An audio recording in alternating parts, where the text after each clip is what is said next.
नमस्कार विद्यार्थी मित्रांनो, क्रिएटिव्ह मॅथ्स मराठी या आपल्या लाडक्या युट्यूब चॅनलमध्ये तुमच्या सगळ्यांचं सहर्ष स्वागत आहे. आज आपण चर्चा करतोय इयत्ता 6वी नवीन अभ्यासक्रम इंग्रजी विषयाचा 1.4 नंबरचा चॅप्टर पहिल्या युनिट मधला the people who protect nature.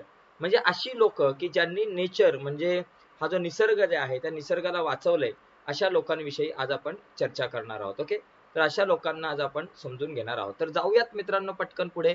पण पुढे जाण्याच्या अगोदर एक रिक्वेस्ट आहे, जर तुम्ही नवीन असाल आपल्या युट्यूब चॅनलवर आणि अजूनपर्यंत तुम्ही आपला चॅनल सबस्क्राईब नसेल केला मित्रांनो, तर आत्ताच आपला चॅनल सबस्क्राईब करा आणि त्या बाजूला असलेलं बेलचं बटन दाबा, जेणेकरून आम्ही अपलोड केलेल्या प्रत्येक नवीन व्हिडिओची नोटिफिकेशन सगळ्यात अगोदर तुमच्यापर्यंत पोहोचेल.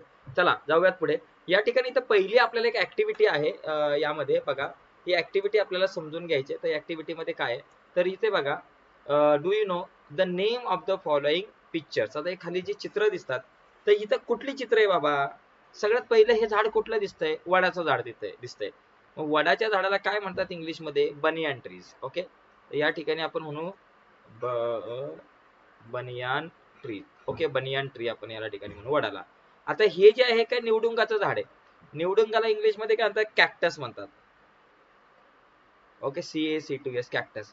आणि हे कशाचं झाड आहे बाबा? नारळाचं झाड आहे. बरोबर, नारळाचं म्हणजे coconut trees. Coconut trees, coconut tree. आणि हे कशाचं झाड आहे बाबा? आपल्याला माहिती आहे पाईन ट्री, पाईन ट्री.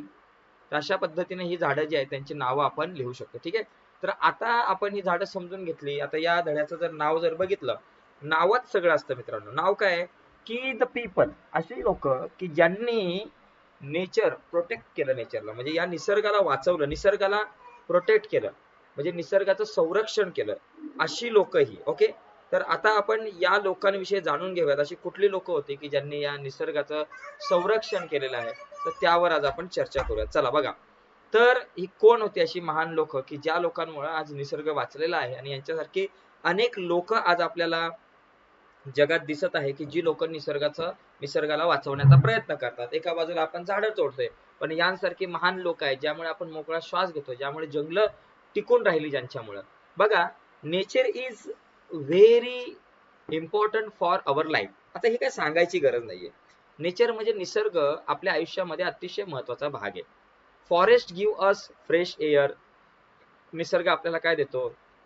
फ्रेश एअर म्हणजे ताजी हवा, क्लीन वॉटर, स्वच्छ पाणी, फूड जेवण देतं, आणि शेल्टर म्हणजे काय बाबा? निवारा देतं. म्हणजे एवढ्या सगळ्या गोष्टी आपल्याला निसर्गाकडून मिळतात. बघा, हवा चांगले, ऑक्सिजन मिळतो आपण, कारण ऑक्सिजन शिवाय आपण जगू शकत नाही. स्वच्छ पाणी आपल्याला मिळतं, जेवण मिळतं, अन्न मिळतं आणि निवारा मिळतो. Trees help us breathe and live a healthy life. आणि झाडं जी आहेत ती आपल्याला शुद्ध हवा देतात, आपल्याला श्वास देतात. बरोबर ना? ब्रेथ म्हणजे आपल्याला श्वास देतात, आणि लिव्ह अ हेल्दी लाईफ, आणि त्याच्यामुळे आपण एक आरोग्यदायी असं जीवन जे आहे ते आपण जगतो. कारण झाडे आपल्याला श्वास घेण्यास मदत करतात, आणि त्यामुळे आपण निरोगी जीवन जगतो. ओके, आणि हे आपल्याला जीवन जगण्यासाठी आवश्यक असतो श्वास म्हणजे हवा आणि oxygen. Animal and birds also depend on forest. Animals म्हणा, प्राणी आहेत, आणि त्याचबरोबर पक्षी आहेत, हे पूर्णपणे कशावर अवलंबून असतात? फॉरेस्टवरती, म्हणजे पूर्णपणे जंगलावरती अवलंबून असतात. Some people understand the value of nature and work hard to protect it. काही लोकांना निसर्गाचं व्हॅल्यू म्हणजे मोल जे आहे ते माहिती असतं. निसर्गाचं मोल काय आहे, निसर्गाचं मूल्य काय आहे ते माहिती असतं, आणि त्याच्यामुळे ही लोक या निसर्गाला वाचवण्यासाठी खूप सारी मेहनत घेतात, कठोर मेहनत घेतात. They do not work for money or fame. ते कुठल्या नावासाठी किंवा पैशासाठी ही लोक काम करत नाहीत. They work with love and care for nature. ते, त्यांना जंगलाविषयी प्रेम असतं, त्यांना जंगलाविषयी जिव्हाळा असतो, त्यामुळे ते प्रेमाने आणि जिव्हाळ्याने निसर्गाची सेवा करत राहतात. Okay, this lesson tells us about trees, such people who love nature and work selfishly for society. तर या ठिकाणी आपण लक्षात घेतलं पाहिजे की हा जो धडा आहे तो आपल्याला नेमका काय शिकवतो. तर या धड्यामध्ये अशा आपण 3 व्यक्तींची माहिती घेणार आहोत, अशा लोकांची माहिती घेणार आहोत, अशा 3 महत्वाच्या व्यक्तिमत्वांची माहिती आपण घेणार आहोत की ज्यांनी निसर्गावर प्रेम केलं आणि समाजासाठी ते निस्वार्थीपणे जगले, किंवा निस्वार्थीपणे त्यांनी समाजासाठी काम केलं. अशा 3 महान व्यक्तींविषयी आज आपण जाणून घेणार आहोत. सगळ्यात पहिली गोष्ट तुळशी गौडा गौडा गौडा. तर तुलसी गौडा यांना आपण वनदेवता असं म्हणतो. ओके, वनदेवता म्हणजे जंगलाची देवता आपण म्हणतो ना, त्यांना वनदेवता असं म्हणतो. बघा, तुलसी गौडा इज कॉल्ड वनदेवता विच मीन्स ट्री गॉडेस. म्हणजे याचा अर्थ झाडं हीच झाडांची देवी आपण त्याला असं म्हणू शकतो. वनदेवता म्हणजे झाडांचा देव. ओके, असं आपण त्याला म्हणू. तर असं त्यांना म्हटलं जातं. कोणाला वनदेवता म्हटलं जातं, तर तुलसी गौडा यांना वनदेवता असं म्हटलं जातं. She was born in Halakki tribal family. आता हलक्की नावाची ट्रायबल फॅमिली आहे. एक ट्रायबल म्हणजे आपण आदिवासी एक जमात आहे, एक फॅमिली आहे. तर या आदिवासी कुटुंबामध्ये झाला, हलक्की या आदिवासी कुटुंबामध्ये यांचा जन्म झाला आहे. ओके, कर्नाटकामध्ये हे कुटुंब यांचं होतं. She did not go to school and could not read or write. यांचं एक वैशिष्ट्य मित्रांनो, एकही दिवस या शाळेमध्ये गेल्या नाही. यांना शाळेत जाता आलं नाही, कारण परिस्थितीच त्यांची अतिशय गरीब होती, हालाकीची होती, काबड कष्टाची होती. त्यामुळे त्यांना शाळेत जाता आलं नाही आणि त्यामुळे ते कुठल्याही प्रकारे त्यांना वाचता येत नाही आणि लिहिता सुद्धा येत नाहीये. हाऊएव्हर, तरी सुद्धा she learn many things by living close to forest. त्या तरी सुद्धा त्या शाळेत जरी जाऊ शकल्या नाहीत, त्यांना लिहिता वाचता येत नसलं, तरी सुद्धा त्या जंगलाच्या सानिध्यामध्ये राहून अनेक गोष्टी शिकल्या. इथं दिलंय की बाबा त्या अनेक गोष्टी शिकल्या.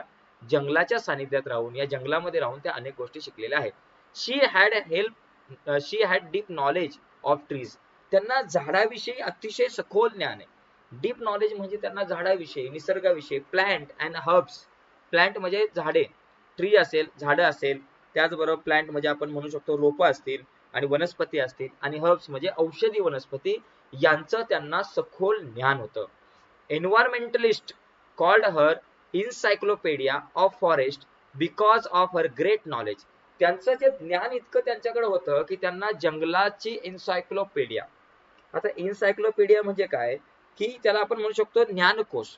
ज्ञानकोश म्हणजे जंगलाचा ज्ञानकोश यांना असं म्हटलं जातं, कारण जंगलाविषयी, झाडांविषयी, झुडपांविषयी, वनस्पतींविषयी, औषधी वनस्पतीविषयी त्यांना इतकं नॉलेज आहे. त्यामुळे यांना जंगलाचा ज्ञानकोश असं आपण म्हणू शकतो, असं त्यांना नाव दिलेलं आहे. She planted more than 30,000 saplings in her life.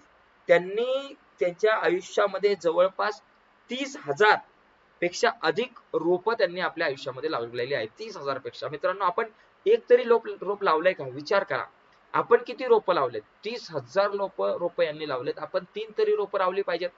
पावसाळा सुरू झालाय, प्रयत्न करा, आजूबाजूच्या परिसरामध्ये 3 तरी रोप लावा मित्रांनो. She work with the forest department and took care of plant nurseries. त्यांनी फॉरेस्ट डिपार्टमेंट सोबत, म्हणजे जंगलाचं जे काही डिपार्टमेंट असतं, या फॉरेस्ट डिपार्टमेंट सोबत, म्हणजे वन विभाग आपण त्याला म्हणतो, वन विभागामध्ये त्यांनी काम केलं आणि अनेक नर्सरीज म्हणजे रोप वाटिका त्यांनी लावल्या. शी कुड identify many types of trees and naive the mother tree of each species.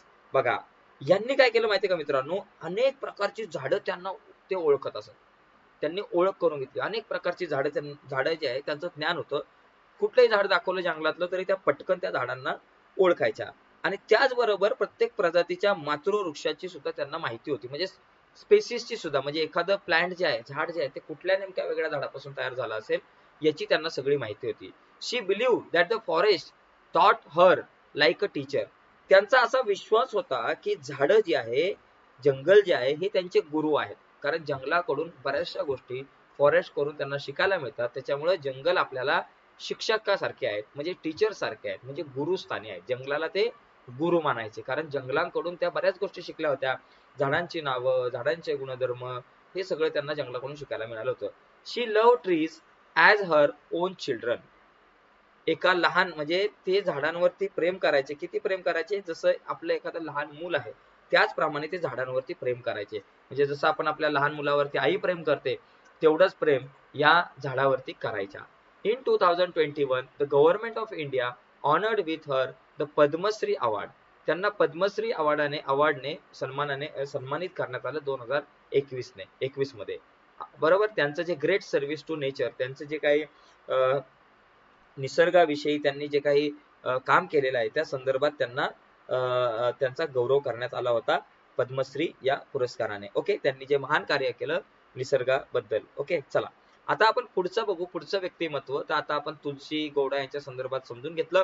पुढे बघा राहीबाई सोमा पोपरे.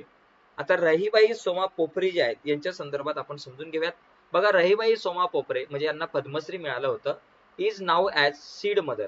त्यांना सीड मदर असं म्हटलं जातं. सीड मदर म्हणजे बीज माता.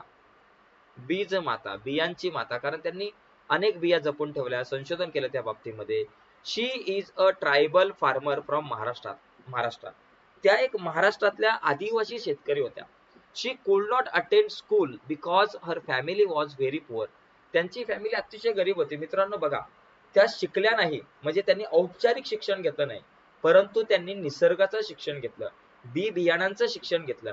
राहीबाई सोमा पोपरे म्हणा किंवा तुलसी गौडा म्हणा, ही व्यक्तिमत्व अशी आहेत की शाळेमध्ये त्यांना जाता नाही आलं तरी सुद्धा त्या शिकल्या.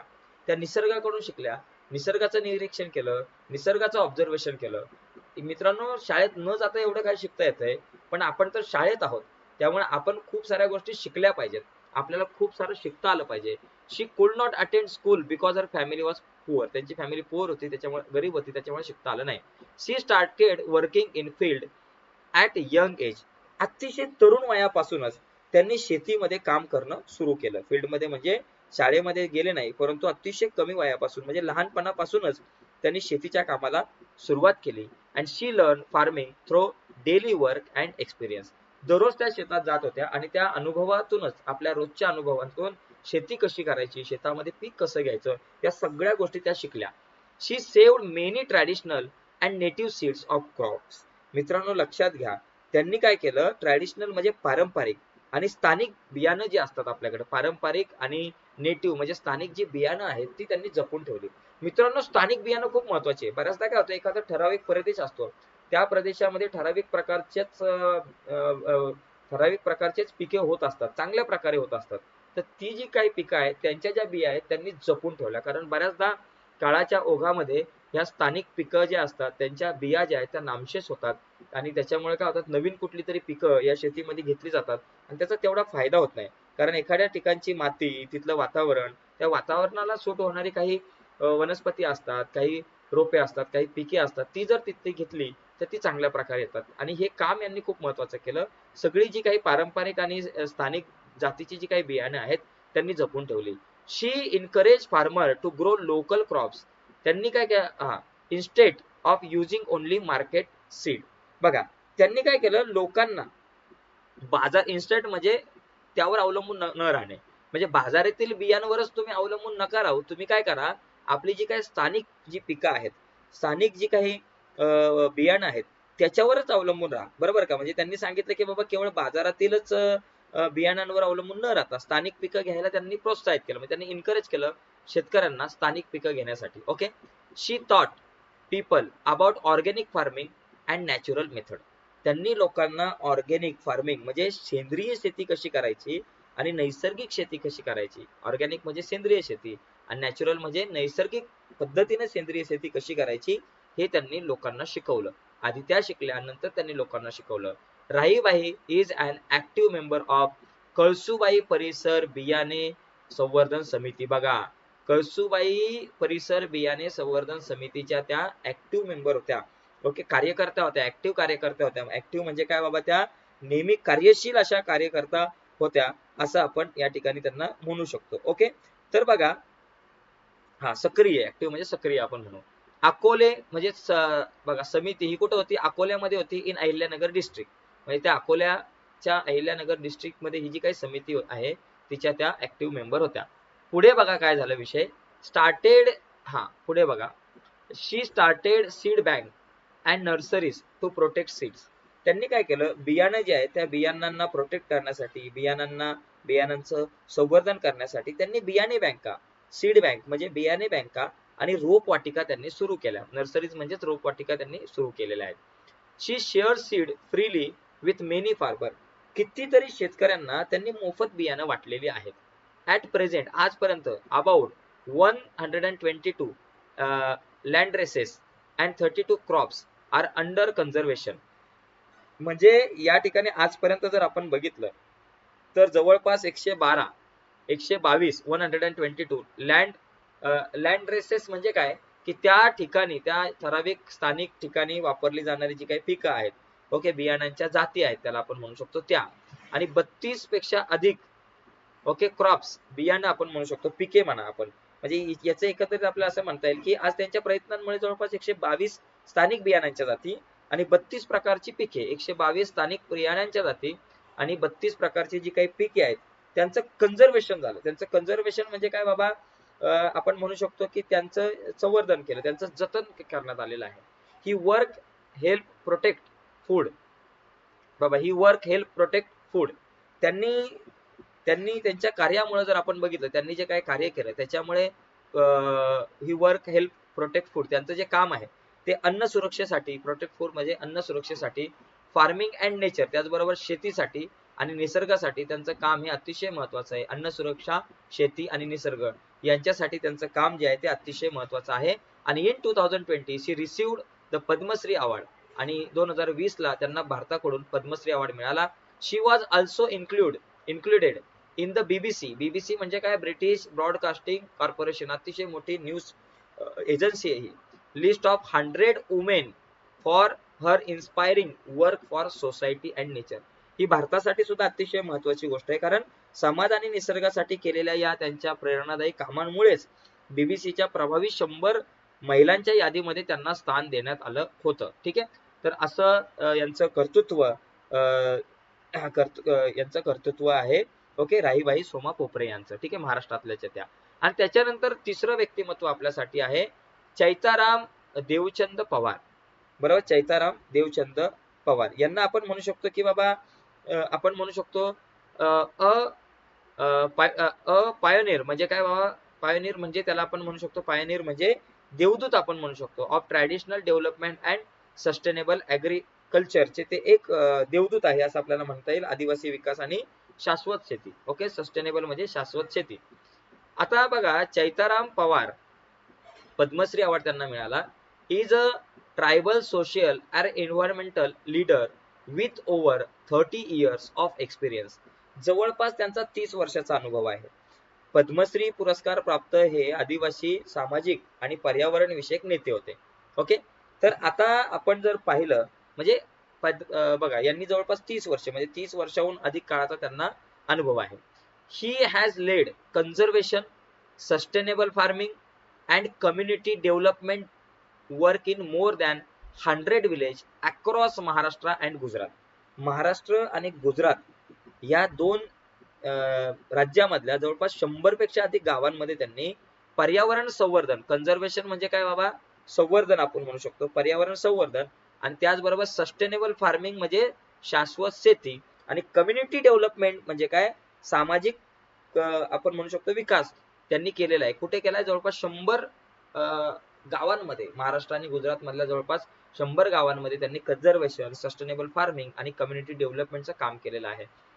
He has begun with cultivation of 5,000 trees with his own contribution.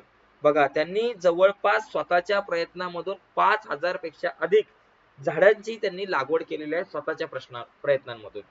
As an expert member of the forest advisory committee, forest advisory committee जी आहे त्या कमिटीचे ते एक एक्सपर्ट, अतिशय तज्ञ असे मेंबर आहे या कमिटीचे, म्हणजेच वन सल्लागार समिती आपण म्हणतो त्या वन सल्लागार समितीचे ते अतिशय तज्ञ असे मेंबर आहेत.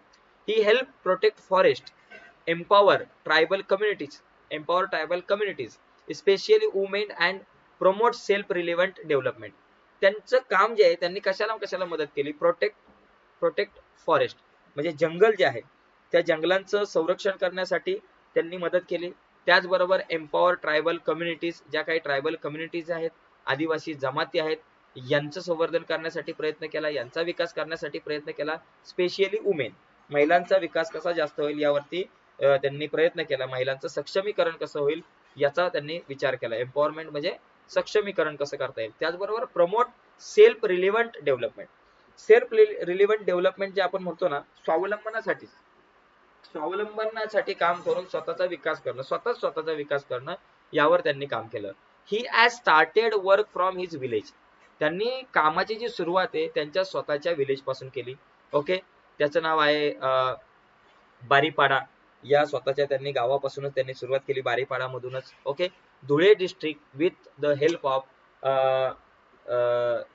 जनती कल्याण आश्रम, बरोबर का, सॉरी जनजाती कल्याण आश्रम, म्हणजे धुळे डिस्ट्रिक्ट मध्ये त्यांचं गाव आहे, तिथं त्या गावापासून त्यांनी सुरुवात केली जनजाती कल्याण आश्रम या संस्थेच्या माध्यमातून. आणि नाव extended in nearby 100 village from Maharashtra. आणि आता त्यांचं काम एका गावापासून सुरू झालं आणि आज 100 गावापर्यंत त्यांचं काम पोहोचलेलं आहे. आणि हे काम महाराष्ट्र, मध्य प्रदेश आणि गुजरात या 3 राज्यांमध्ये आहे. He has work for tree planting. He has work for tree planting. त्यांनी वृक्ष लागवडीसाठी काम केलं. वॉटर कन्झर्वेशन म्हणजे जलसंधारण याच्यासाठी काम केलं. अँड फॉरेस्ट प्रोटेक्शन, जंगलांना वाचवण्यासाठी, जंगलांचं संरक्षण करण्यासाठी त्यांनी काम केलं. कशासाठी केलं? ट्री प्लांटिंग, वॉटर कन्झर्वेशन आणि forest protection. He help many villages by building check dams and trench to store rain water. त्यांनी जवळपास लहान लहान बंधारे, आपण त्याला म्हणतो चेक डॅम्स मध्ये छोटे छोटे बंधारे त्यांनी बांधून दिले. आणि त्याचबरोबर आपण म्हणतो ना and trench to store rain water, पावसाचं जे पाणी आहे ते साठवून राहण्यासाठी त्यांनी ट्रेंच, छोटे छोटे चरे पण त्यांनी या ठिकाणी मारून ठेवलं, जेणेकरून भूजल साठा वाढेल.